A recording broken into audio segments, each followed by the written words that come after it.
Esto es importante ya que recordemos que las emociones juegan un papel importante en nuestra vida cotidiana, en nuestra salud mental e inclusive en nuestra salud física. A continuación, le voy a pedir al presidium si nos apoya para pasar hacia la primera fila, ya que continuaremos con nuestra conferencia magistral, titulada La filogenética y las emociones en el desarrollo del cerebro.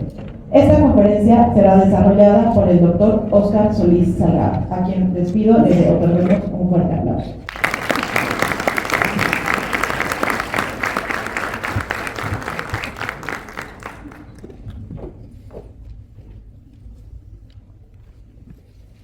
Buenos días, ¿sí me escuchan, verdad?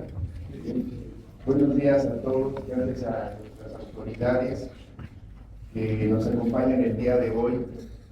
Es para mí un honor, es un gran orgullo estar aquí al frente en este auditorio que yo considero, y siempre lo comento a mis alumnos, a mis allegados, a mis amigos, a los compañeros que se han marchado también, que esta es mi alma mater. Yo aquí me formé como alumno, como están ustedes ahorita. Y antes de comenzar esta charla, no voy a ampliar mucho porque mis alumnos, que son los expertos ahorita en neurociencias, van a hablar de todo lo que son las emociones, los neurotransmisores y en específico las emociones. Yo recuerdo un día que acudió al auditorio de la facultad, bueno, en este caso no era la Facultad de Medicina, era el auditorio de la UAM, de la Rectoría, el doctor Manuel Velasco Suárez, que ahorita al mencionar su nombre, la piel se me pone de gallina. Un día el doctor acudió a dar una conferencia, esa sí era una conferencia magistral. Estaba el rector, estaban los profesores, me acuerdo que estaba, en paz descanse, mi mentor, una de las personas que yo amo y seguiré amando siempre, el doctor Gregorio Sosesquitzenco, en paz descanse, que fue el que realmente me inculcó esto también, las neurociencias. Porque nos hacía leer una revista que era la revista Scientific American, y que a la postre vendría a ser una de las revistas de difusión de neurociencias más importante. Pertenece al grupo de Nature. Nature tiene las escalas de valor científico más altas junto con Science y otras revistas. La anécdota era la siguiente. Yo me acuerdo que el doctor Manuel Velasco Suárez se paró ante todos nosotros y empezó a hablar de neurociencias, pero recuerdo algo muy emotivo, donde empezaba a decir, algún día ustedes, se refería a nosotros los jóvenes que estábamos en aquel entonces, decía, el cerebro humano es verdaderamente vasto, es inimaginario, nadie lo puede describir y nadie lo va a describir nunca. Y empezaba a hablar de la genética, de la molécula, del neurotransmisor, de la patología del cerebro, que son en ese entonces nos mencionó algo de los tumores cerebrales, él era experto en tumores cerebrales. Y recuerdo que una de esas empezó el maestro a llorar. Se le empezaron a salir las lágrimas cuando empezó a hablar de su hijo. Uno de sus hijos murió de un tumor cerebral. Entonces, el doctor, explicando esa anécdota propia, decía, ¿cómo voy a poder también yo explicar mis emociones a través de esta cosa tan magistral que el universo nos ha dado? No tendría yo palabras para explicar. Desde entonces me quedó la espinita de por qué no estudiar al cerebro en la escuela de una manera más didáctica, más oportuna, más puntual. En los congresos, tanto nacionales e internacionales que podemos acudir, nos critican mucho a los neurólogos y a los neurocirujanos, sobre todo más a los neurocirujanos, porque piensan que no sabemos medicina, de neurología, que por qué a nuestros alumnos no les explicamos adecuadamente qué son las neurociencias, cómo entender las neurociencias, pero desde un punto de vista clínico, pragmático, práctico. Pero también yo creo que hoy en día las neurociencias juegan un papel muy importante, como decía la doctora, un papel muy importante en la vida diaria, en la vida cotidiana, expresando todo lo que nosotros somos. De tal manera que Alexis, ok, gracias. Yo voy a hablar el día de hoy de algo muy sencillo. Voy a hacer una introducción a lo que mis alumnos van a comentar más tarde. Yo le di a esta plática el nombre de la filogenética y las emociones en el desarrollo del cerebro, en este caso el desarrollo del cerebro humano. ¿Y por qué la filogenética? Porque muchas especies que tienen cerebro, que se consideran especies pluricelulares, van a desarrollar estructuras cerebrales o estructuras del sistema nervioso muy avanzadas. Pero ¿qué nos hace ser únicos en el mundo? ¿Qué nos hace ser únicos en nuestro universo como animales que somos, como seres humanos que somos y que pertenecemos a esa familia gigantesca del reino animal? ¿Qué nos hace diferentes? Precisamente las emociones. Y las emociones van a estar dictadas aquí, como vemos en esta imagen, por una red de comunicaciones extensa que se calcula en 10 billones de sinapsis que tenemos. Y esas 10 billones de sinapsis que poseemos o de uniones van a permitir la comunicación de 10.000 millones de neuronas que tenemos en el cerebro. Tan es así que nuestro cerebro, por ejemplo, la masa del cerebro representa la corteza cerebral casi el 80%. Ya se imaginarán que el mayor peso, la mayor superficie está en la corteza cerebral. El cerebelo, que es la otra estructura del tallo cerebral más pequeña, representa de su peso el 80% de la corteza cerebral y el resto sustancia blanca. A lo que voy, el 19% de todas las neuronas que tenemos en el sistema nervioso están en la corteza cerebral. De tal manera que esas neuronas que se encuentran aquí dispersas en este universo, y este universo lo vamos a traspolar a nuestro cerebro, como las carreteras, como las vías férreas, como las vías aéreas, las vías navegables, los ríos donde podemos navegar. Así es nuestro cerebro. Esas vías navegables van a ser precisamente las redes que nos van a formar. Gracias, Alexis. De ahí que las neurociencias hoy en día han estudiado mucho lo que llamamos o conocemos como las famosas neurociencias de redes. Esto va a tener que ver mucho con algo que llamamos también, que es una rama de las matemáticas, que es la teoría de grafos. Hoy en día se le está dando a esto un interés invaluable. Y aquí nos lleva esta teoría de la teoría de los grafos. Nos está llevando hoy en día a la inteligencia artificial. La inteligencia artificial en 5 años va a tener una revolución gigantesca como ustedes no se la pueden imaginar.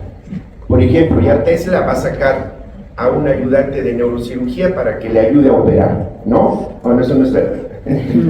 Pero allá vamos hacia la inteligencia artificial, pero todo está dado gracias a la teoría de grafos que voy a explicar muy sencillamente ahorita.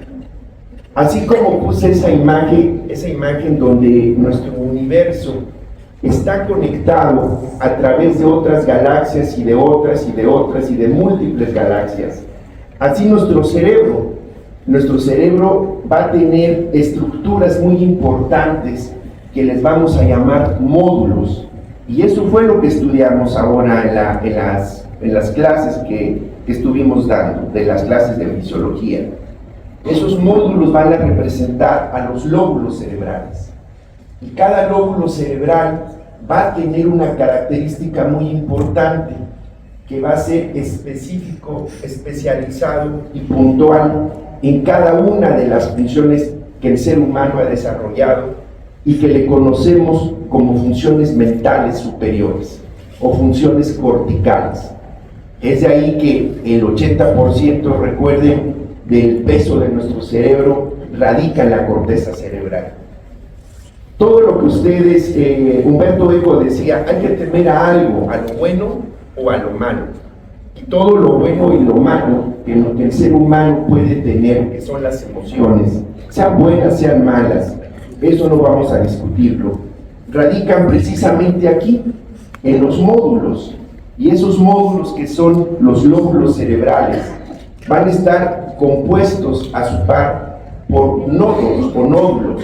Esos nódulos van a representar grandes uniones, estos nódulos de neuronas o de cúmulos. ¿Y a qué lo traspolo ahora? A las galaxias. Cada nódulo es una galaxia, y ese nódulo a su vez está conectado probablemente con otra galaxia, no lo sabemos todavía, tal vez a través de un agujero negro, tal vez a través de un agujero de gusano, no lo sabemos, pero lo están investigando los astrofísicos. Y esos nódulos que van a formar esas grandes estructuras modulares es precisamente lo que hoy en día el cerebro humano ha desarrollado de una manera muy puntual. Nos hemos distinguido de los homínidos desde hace 6, 8 mil millones de años, 8 millones de años, de que nos separamos de ellos, pero al separarnos de ellos, de nuestros ancestros, nos desarrollamos o nos diferenciamos gracias precisamente a que esos módulos, en especial la parte frontal y la parte motora del parietal, empezamos a adquirir funciones que no teníamos cuando éramos homínidos. Por ejemplo, el Australopithecus empezó a manipular la piedra, haciendo estructuras para poder a través de esa piedra ocuparla como un arma, ocuparla como un utensilio para facilitarle la vida.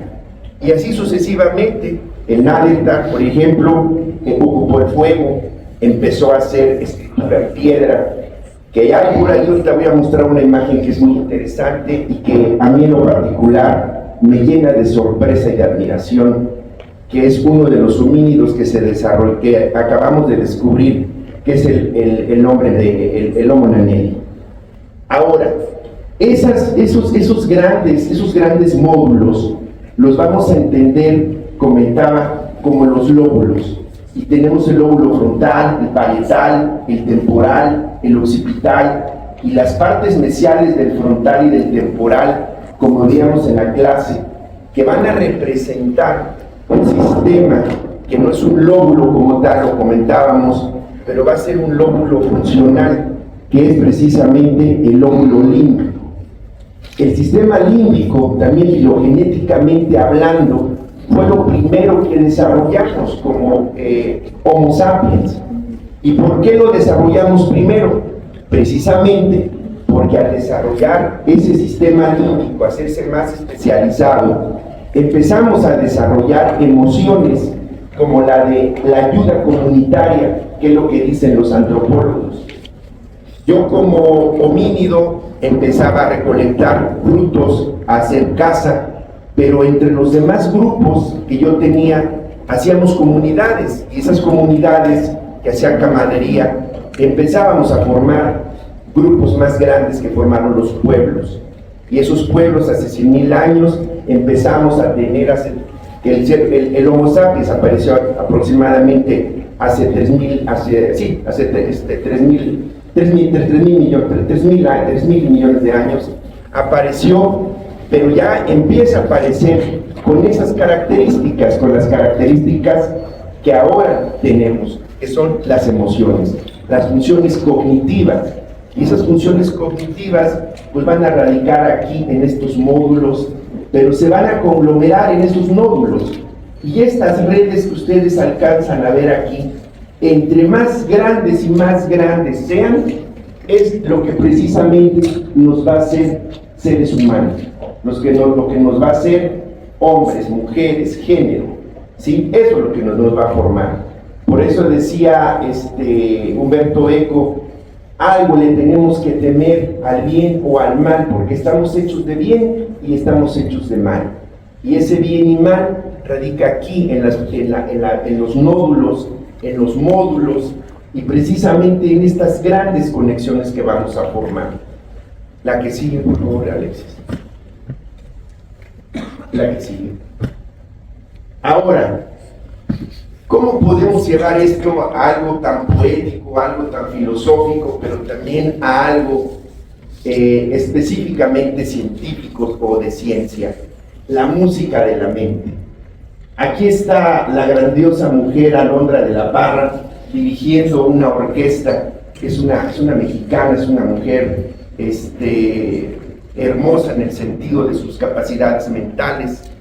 Ella dirige esta orquesta, pero ¿cómo dirige ella esta orquesta? A través de la música que ella entiende, la música que su propio cerebro desarrolla.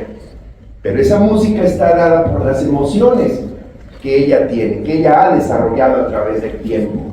Y no es que su cerebro, del lóbulo frontal, la corteza prefrontal, el lóbulo temporal, de la parte de asociación, donde radica el área de Wernicke, el área de Broca, donde podemos entender y catalogar perfectamente los sonidos, la música en sí.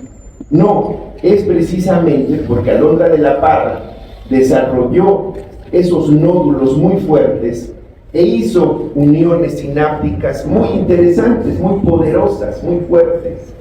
De tal manera que esta mujer es una mujer muy inteligente, muy audaz, percibe el arte desde un objetivo superior al que otra persona que no estamos inmiscuidos, no estamos inmersos en la música, no hemos podido desarrollar. ¿Y qué característica tiene ella? Que sus emociones las desarrolló tanto, esa emoción de escuchar el arte, la música, aquí, fortaleciendo esas redes neuronales.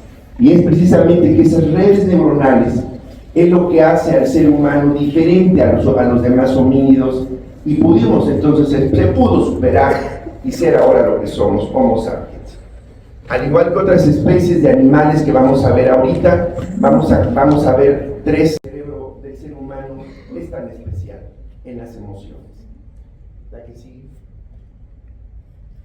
Y bueno, lo que decía yo, utilizando datos de cientos de participantes en un proyecto que se llama el Proyecto Conectoma Humano, han sometido a más de 1,200 chicos como ustedes, adolescentes, jóvenes, a estudios de resonancia magnética funcional. La resonancia magnética funcional lo que está determinando es que áreas específicas del cerebro están trabajando en tareas especiales que a ustedes se les está pidiendo. Y lo que se ha observado es que precisamente algo que ya sabíamos es que estas conexiones, precisamente las conexiones profundas de la sustancia blanca que conectan las partes que desarrollamos ya como Homo sapiens, se prenden, se encienden cada día más. Pero es aquí donde nosotros dejamos nuestra huella digital. No me gusta el concepto de huella digital porque nos comparamos a una licuadora, a un microondas. No, yo creo que esa huella digital, yo diría que es la huella del raciocinio humano, la huella de tus sentimientos, de tus emociones, de tu cognición. Y de tal manera que esa huella, las personas que tienen fuertes conexiones a nivel de lo que estamos llamando que son esas redes de fibras neuronales, es lo que nos va a hacer más fuertes en las cuestiones de que vamos a tener más capacidad de aprendizaje, de memoria, de atención, de razonamiento, de visión, de percepción de la realidad, ¿no? Eso es, al final del día, la música de la mente que nos mueve y que nos va a originar grandes satisfacciones en la vida de cada una de nosotros como personas. La siguiente. Por lo tanto, si su red cerebral tiene centros fuertes, con muchas conexiones entre nódulos, acuérdense de los nódulos, que son estos pequeños puntos, pero esos nódulos van a representar grandes conglomerados de neuronas dentro de cada lóbulo cerebral. Si nosotros hacemos eso, vamos a tener módulos que están claramente separados entre sí y usted tendrá un mejor desempeño en la vida de las tareas. En resumen, es la música que toca tu cerebro lo que hace ser a nosotros mismos. Es por eso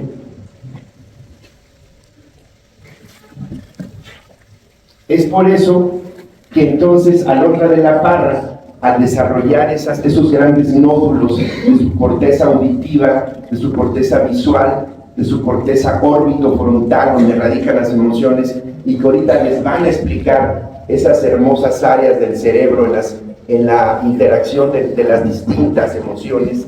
Alondra de la Parra puede dirigir, por ejemplo, el Huapango de José Pablo Moncayo, una música esplendorosa, hermosa, sutil, que empieza a liberar grandes cantidades de dopamina.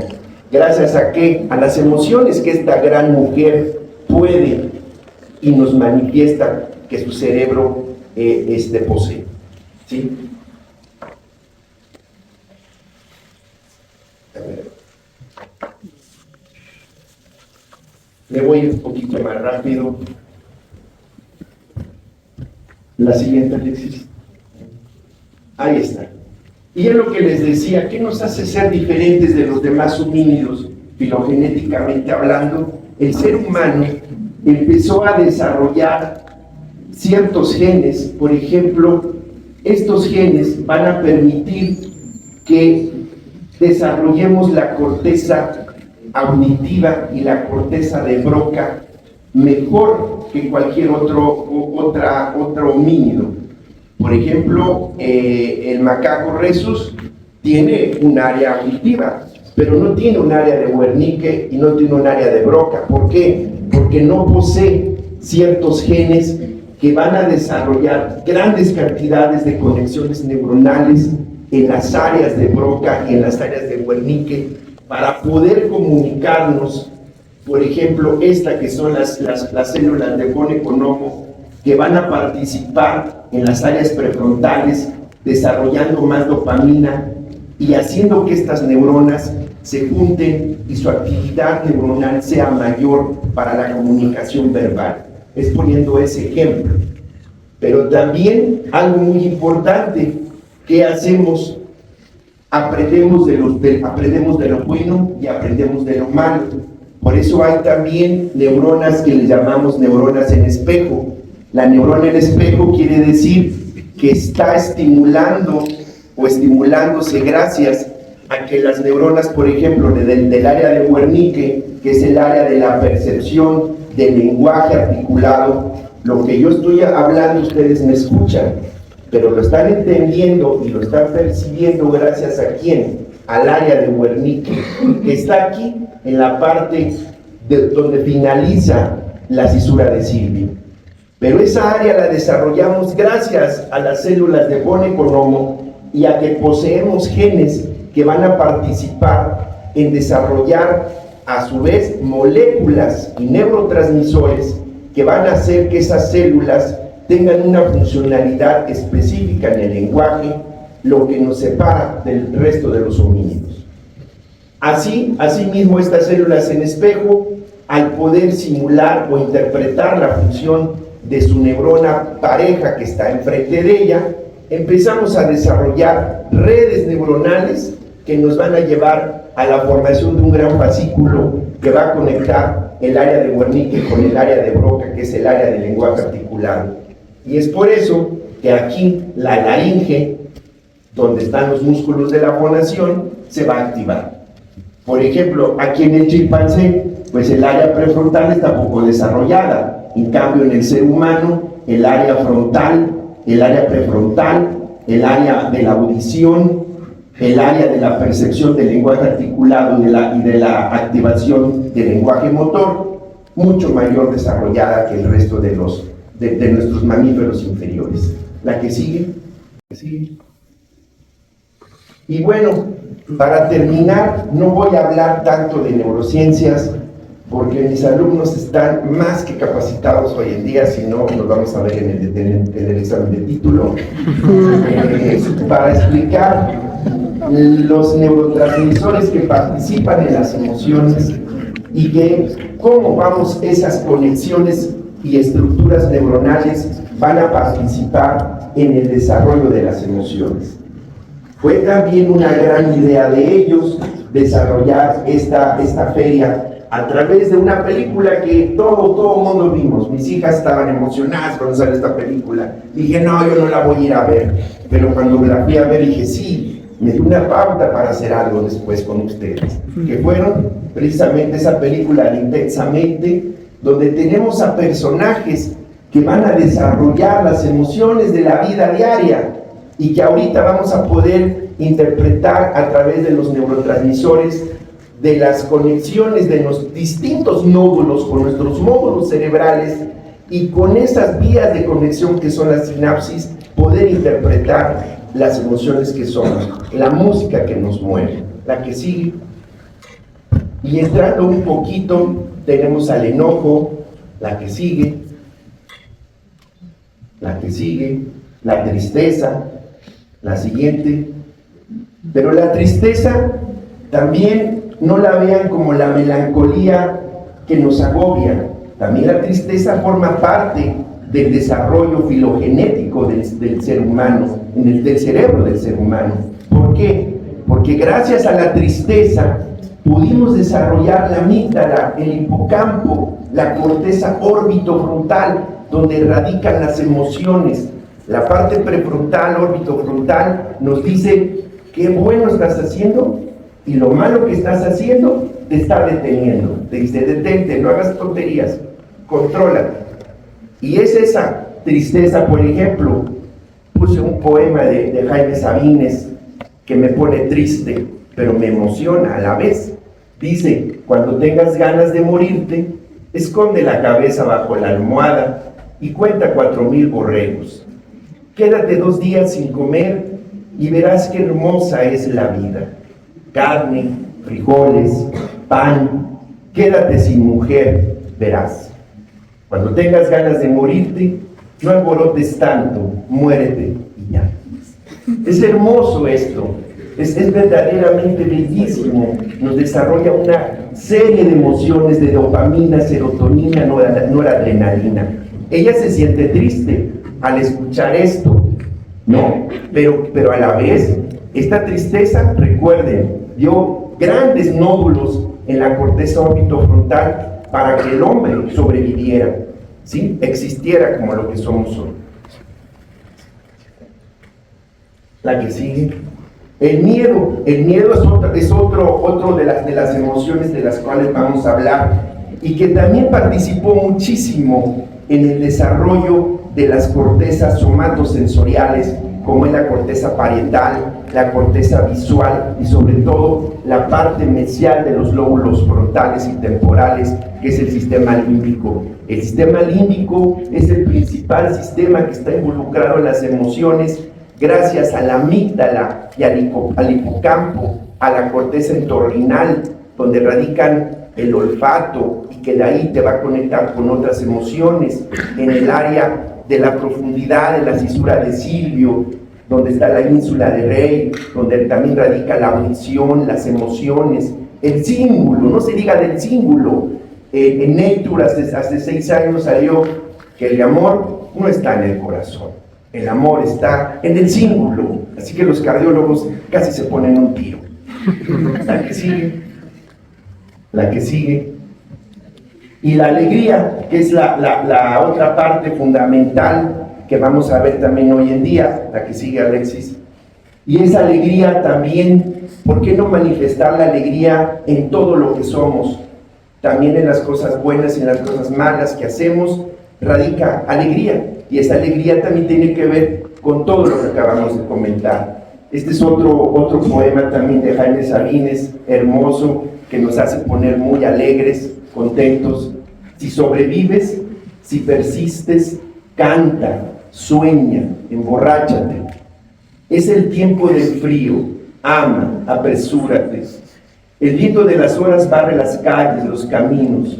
Los árboles esperan, tú no esperes. Este es el tiempo de vivir, el único. ¿Se imaginan a Jaime Sabines escribiendo este poema con una alegría tan profunda que tenía en su corazón en ese momento? Bueno, en el símbolo, no en el corazón, en el símbolo. ¿Se imaginan? ¿Se imaginan qué alegría tenía Jaime Sabines? Hermoso estaba. La que sigue. La que sigue. Y la ansiedad. Esa ansiedad traspolada al estrés, pero no al estrés, no lo vean malo como el cortisol hasta en el canal de las estrellas dicen, el cortisol se va a matar, es malísimo el estrés, y todos, la abuelita, mi suegra, escuchando a los que, ¿cómo se llama? Este señor que sale ahí dando consejos de belleza y no sé qué, escuchándolo, diciendo, no, el estrés es malísimo, no es malo, porque el estrés que se traspola a la ansiedad nos ayudó cuando éramos homínidos a huir de una cueva oscura, cuando nos correteaba un tigre, cuando nos correteaba un león, y poder desarrollar entonces una función amigdalina súper desarrollada como la tenemos hoy, para que esas emociones sean placenteras, nos protejan, nos defiendan, pero también desafortunadamente nos lleven a patologías. La que sigue.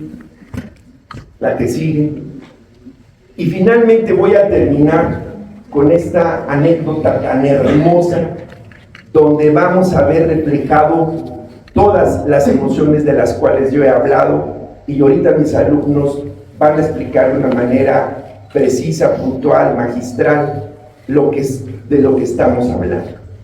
Érase una vez Selma. Selma era una oveja.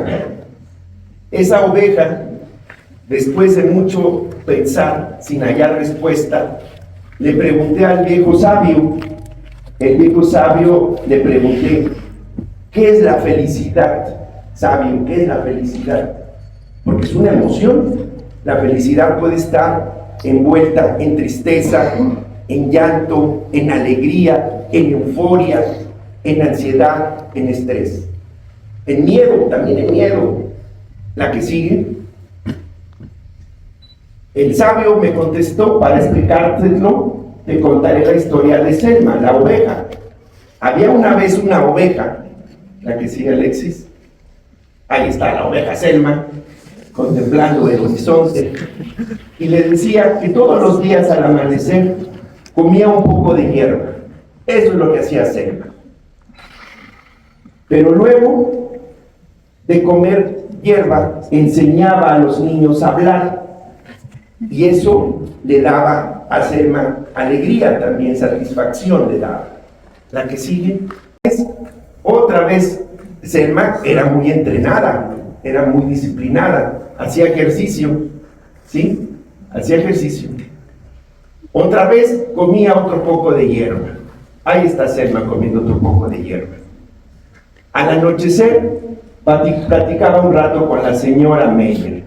La señora Meyer aquí está platicando con Selma. Todas las noches hacía lo mismo Selma. Y ya de noche dormía profunda y plácidamente. Aquí estamos viendo a Selma durmiendo plácidamente. La satisfacción también que nos da el sueño favorece que las funciones mentales, sobre todo la alegría, el estrés disminuya, ¿no? Con el sueño. Eso es lo que está haciendo Selma. Está despejando su cerebro del estrés. La que sigue.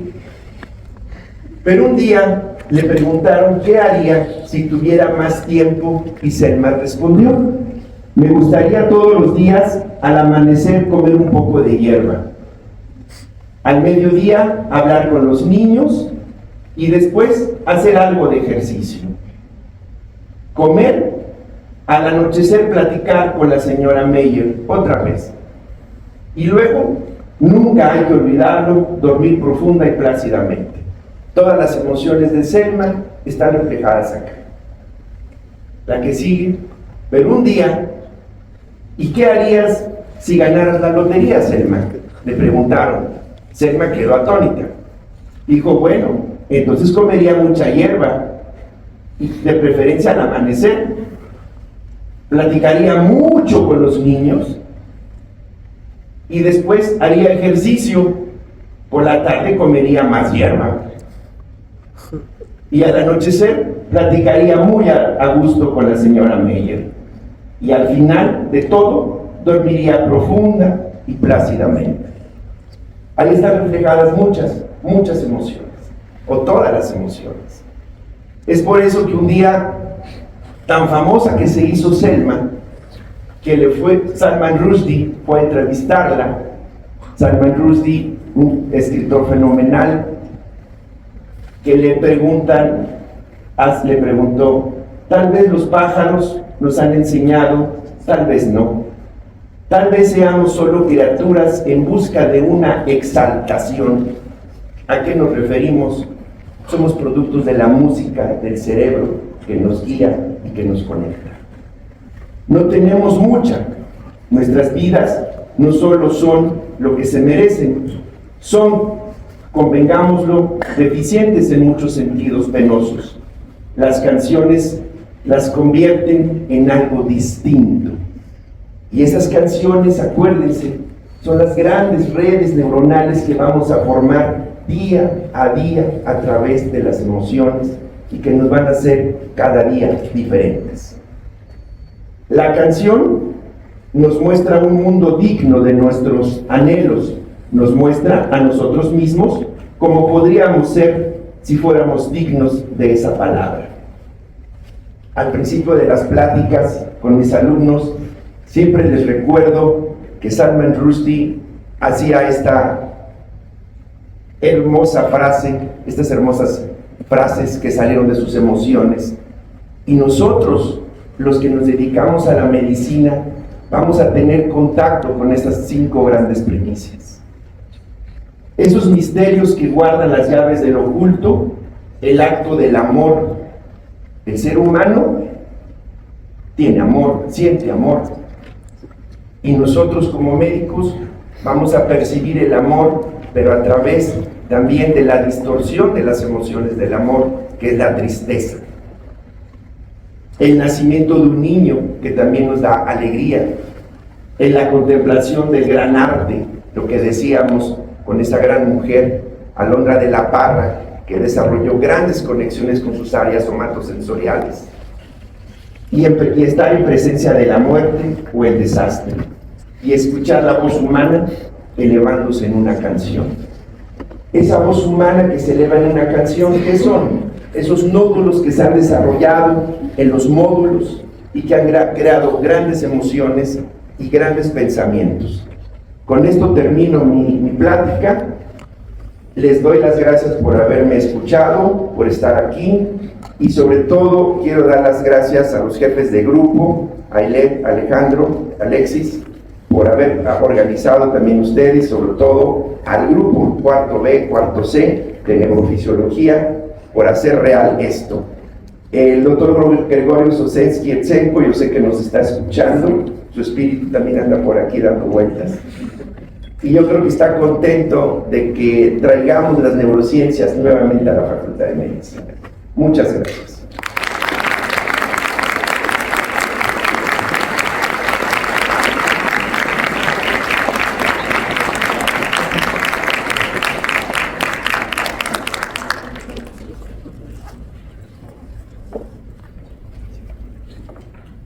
Agradecemos muchísimo.